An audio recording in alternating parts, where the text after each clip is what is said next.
Here, sit tall so I'm not taller. Do you know how to sit straight? Can you maybe get there? I'm leaning against this.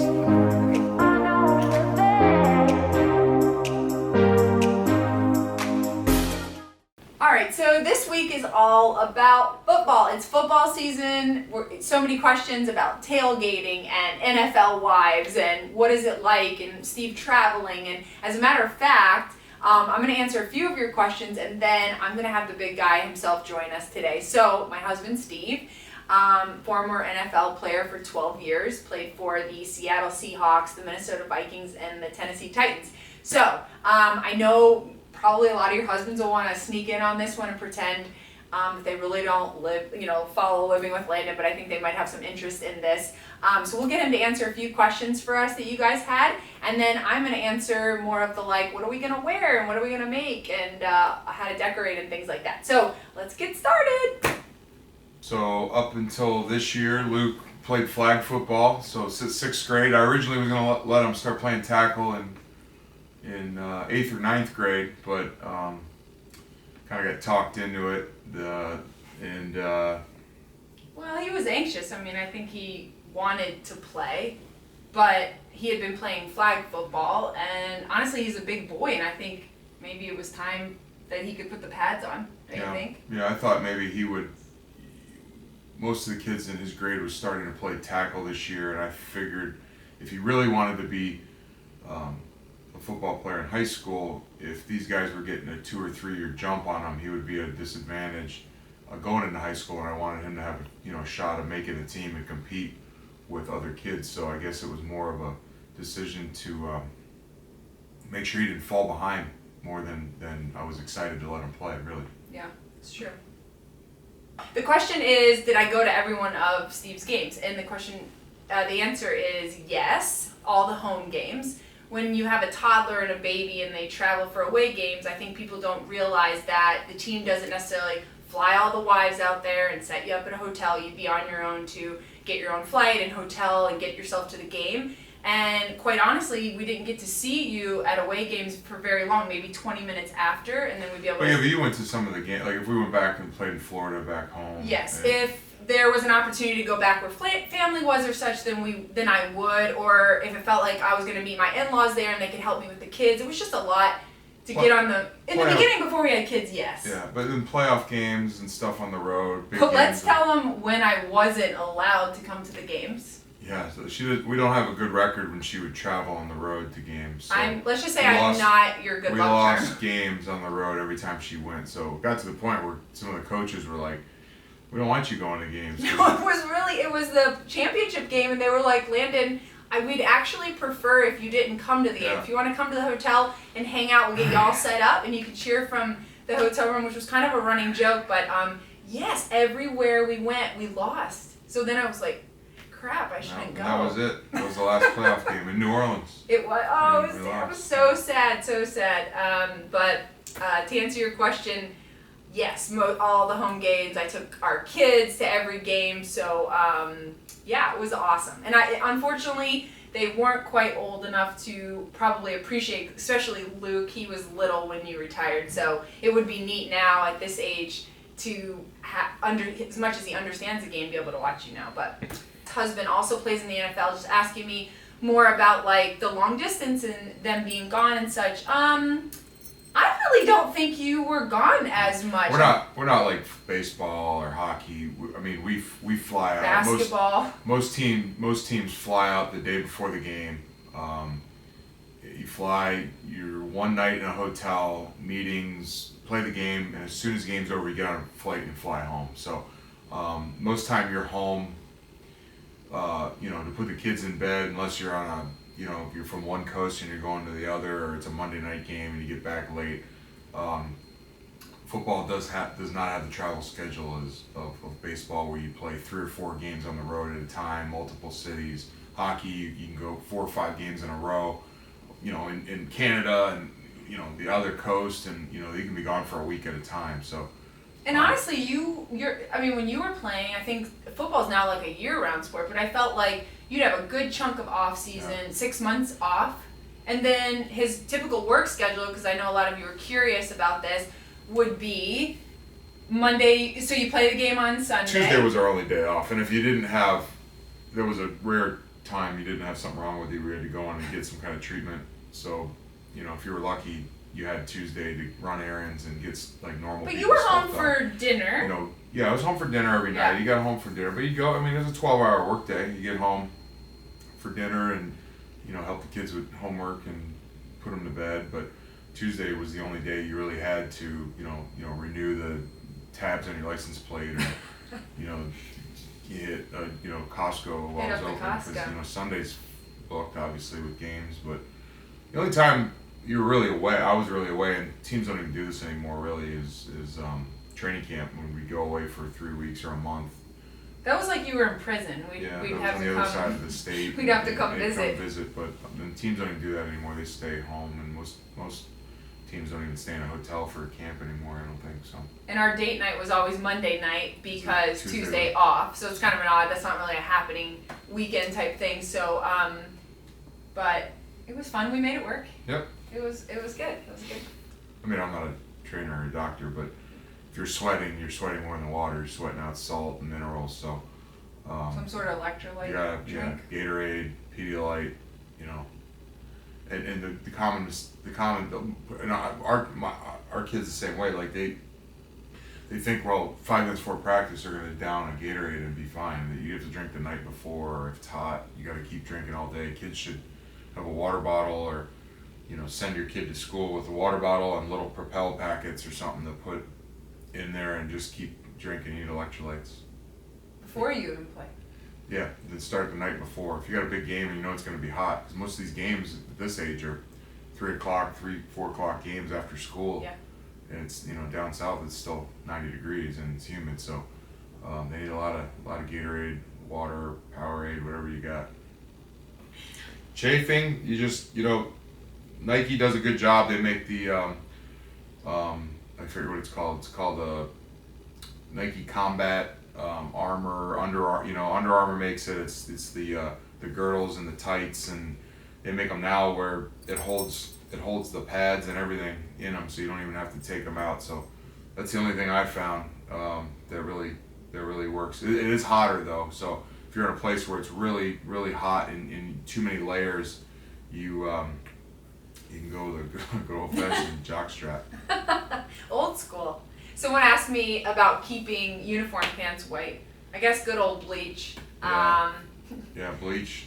Shout, grass stains, I don't know. Might have to invest in a few pairs of pants. Someone else also asked about keeping your cleats, like drying them out and like keeping them from not smelling. I mean, it's kind of the name of the game. I don't really know if there's a... I mean, like locker rooms you can buy them. I don't know if you can get them on Amazon or what. They have like shoe dryers.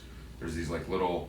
Almost like hair dryers? Yeah, they're like these 2 little sticks that you can you stick them on and plug it in, and it's got like a little warm circulating fan that'll... I guess keeping the moisture down, the bacteria down, because people are asking me about that. I mean, I think if you sprayed them with some Lysol while they're wet in there, it would kill the odor, it'd kill whatever, and then just, like us, again, we're down south, so if you leave anything outside, nothing will dry because of humidity, so you want to bring them inside and let the air conditioner do most of the work. But I think if you spray them with Lysol, it's about as good as you can do. I don't know. Yeah, sure. Rules of football. Maybe like honestly, football probably, for dummies. yeah. Like kind of. I think a lot of women were curious about, like, okay, I'm gonna watch this game with my boyfriend. I don't know enough about it. Like, what are just like the for dummy basics? There's a ball. There's a quarterback. The goal would be to get in the end zone. I imagine if you look on Amazon, there's probably a cheat sheet, introductory book or guide on how to basics understand football. I mean, we will find that out for dummies, you. Football for dummies. Someone also asked about like when you knew in high school that you would maybe want to go further in this game and that you were good enough maybe to get into college or. I mean, I guess when they started offering scholarships. I mean, then before that, I guess you hope. But, yeah. When you start getting scholarship offers to go to schools for football, I guess you're like. Yeah. Someone else asked if there's a lot of recruiting type businesses that will say, okay, give us X amount of dollars and we will help promote your son that's kind of new. I mean, I didn't really have to deal with that Yeah. when I was coming out. You know, I went to a big school, but we didn't have a very good football program. I think it was a struggle to get 20 kids on the team, and our school wasn't known for putting out a lot of Division I or Division anything athletes really. So, you know, if you're good enough, they know where to find you. There's hoopla and you know, there's hype. They'll hear about you. If you know, I don't know of anybody that's ever used one of those services and said, wow, because of this service, my kid got a scholarship to the school he wanted. I don't know if I've ever heard that story. So Yeah. maybe Well, maybe people are shoot trying for, to make money too. you know, I mean, I don't know. Oh, it's a lucrative business. There's It's just what is the percentage that a child I don't with know their that help? number, but maybe they help you get into a school. You know, wasn't your top 10 choices, but maybe it turned a school on to that kid, that service. I don't, Yeah. you know, down the road, or you know, a school at least got a college education out of it, or at least got partial scholarship. I don't think know. I'm sure there's honestly, probably a lot of those. the woman that asked me that question had a, middle school child. It's more that Yeah. age group that's like, okay. No, it's a big business. I mean, you know, and it's even football is probably the last sport to do it, but you know, for a long time, there's been, you know, these like tennis and golf boarding schools and Academies. these academies that like soccer. It's been large. It's been huge for a lot of Europeans to send their kids over to the United States and send their, you know, 6, 8, 10-year-old kid over here from, you know, across the pond and put them in these boarding schools and basically teach them how to have somebody teach them how to be a pro golfer or a pro tennis player. And football doesn't quite work like that because, you know, there's 10 other guys in the field. So and it's limited. You can't, tennis you can work with a coach and be by yourself and work year round. Football, you got to have a whole team to do stuff. So I would say just, you know, what I did in high school was go to camps. Those are probably the biggest recruiting tool is, you know, pick a couple colleges when your kid gets to high school level. Pick a couple colleges that your kid's interested in and send them, because they all have pretty much summer camps now where the coaches, and it's not even the coaches from that school. I mean, if you have a college that's close to you, there's probably coaches from 50 other smaller colleges working that camp. 1 second. And you know, so if that college that your kid wanted to go to isn't really necessarily interested in them, there's 40 other colleges, smaller colleges, Division 1A. You know, there's there watching your kid. So somebody might. That's probably the biggest recruiting thing you can do is send your kid to a college as a camp. Somebody else asked me the other day if, does Steve push Luke to play football? Like, what is your thought on that? I know he played, so is it kind of like, all right, I want my son to play too? And the answer to that, I think, is no. No, he wants to play, but like anything, if he wants to play, he's going to play it the right way. I mean, I'm not going to just have him go out there and not hustle or try or anything. I mean, the rule of this house is whatever you do it 100%. So,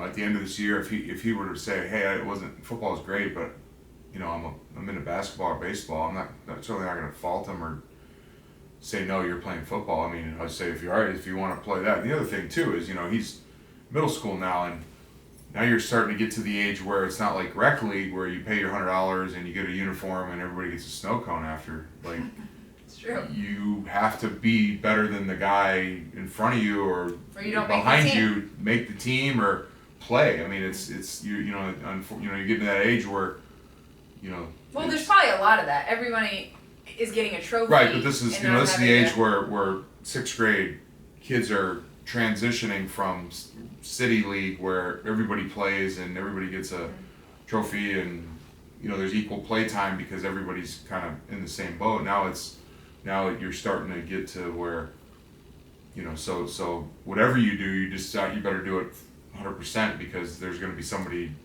the guy next to you is fighting for that roster spot and this spot on the team, and whoever wants it bad enough is going to be the one that makes the team. First question coming in is, what are we going to wear? What are we going to wear to the games? What are we going to wear to the tailgate? Maybe your son plays on a little league team Maybe you hate football, but you love hosting. I don't know what it might be. My take on what to wear to football games, even from the beginning when Steve played, I like a real plain kind of style, so I don't like a lot of hoopla on my shirt. I'm not gonna wear head to toe and light up earrings and things like that. So I typically would go with jeans, maybe a cute boot or something like that. It is fall. Then I would maybe tie like flannel around my waist that maybe had something to do with the team colors. I would wear like a simple gray tank top. I found this one recently, I thought it was really cute. So it's something that's more generic football. I just never was really into that. No matter what team my husband played for, I typically steered away from the very traditional, stadium shop t-shirt. I love to take, like Old Navy does a really good job on the, different team shirts. I like to rip up the sleeves or cut the bottom or, maybe put some bleach on it. So I just kind of like a little more edgier, generic, kind of classic, adding it in the colors in other ways. So that would be my take on what to wear to a game. I would wear this, and maybe when Steve played for the Vikings, I would tie kind of a mustardy little plaid. I never was a fan of purple, so I didn't wear any purple. And maybe like a leather jacket or something. I know sometimes it's hot down in the South, so maybe you're wearing like jean shorts or a white jean skirt and a cute little top. So I'm just in the mindset of keeping things simple and adding color to your outfit in different ways without plastering your team on your shirt or hat or whatever. I'm also not a huge fan of the whole pink movement. I'm very much in favor and support the breast cancer that the NFL does, and how they'll do a lot of pink, like the guys their cleats will be pink and things like. I love that. I'm huge. I actually did a lot of volunteering and such when Steve played in the NFL for breast cancer research and stuff. So I love that. But I'm not a fan of the girl pink jerseys of the teams. I don't know. I'm just not. That's my take on what to wear to games. All right, question coming in is about tailgate foods. I say don't overthink it. It's easy. You should be watching the game, it should be fun, but you should have some good items that are finger food. I think you're sitting around your living room coffee table, and the last thing you want is a big sloppy kind of dip or something like that. So I mean, there's nothing better than a good old hot dog. Maybe you make like a cute little topping bar, or sliders are always fun. There's a buffalo chicken dip that I'm going to share with you guys. It's delicious. Things that can travel well. So if you're tailgating, maybe it's a big thing of chili and all the toppings. You can do really cute things with store-bought brownies, where you can pipe some white white frosting on there, or white melting chocolate to make like the laces on the football. Popcorn, peanuts. Just think of stuff you would get at a stadium and kind of bring that either into your home or in the back of your car. And this week, I'm going to share with you all kinds of really fun ideas, how to set that up, how to decorate, some fun little DIY stuff. Again, less is more. Don't drive yourself crazy and go anything over the top. You're there to watch the game. Another question coming in, and I got to tell you, this is one that I have gotten multiple times over the years. So Steve played for 12 years in the NFL, whether it be high school girlfriends or college friends or work friends or whatever. I think everyone's really curious, what are the wives like? And I think we can owe that question to Bravo, because there's so many, there's WAGs and NFL wives, there's so much, trash TV, if you will, and everybody wants the dirt. So the dirt is, they're fantastic. And honestly, I think of the NFL wives, we are a sisterhood. We most of the times don't live in a city in which we have any family. So I relied so much on them, and also on my neighbors. We did tons of charity work together. They were someone I saw weekly. We all at the time typically are pregnant and having babies and starting our families. We're young. We're traveling across the country. We're moving constantly. Our husbands are injured. We're always in the hospital when they're having surgeries. They're banged up.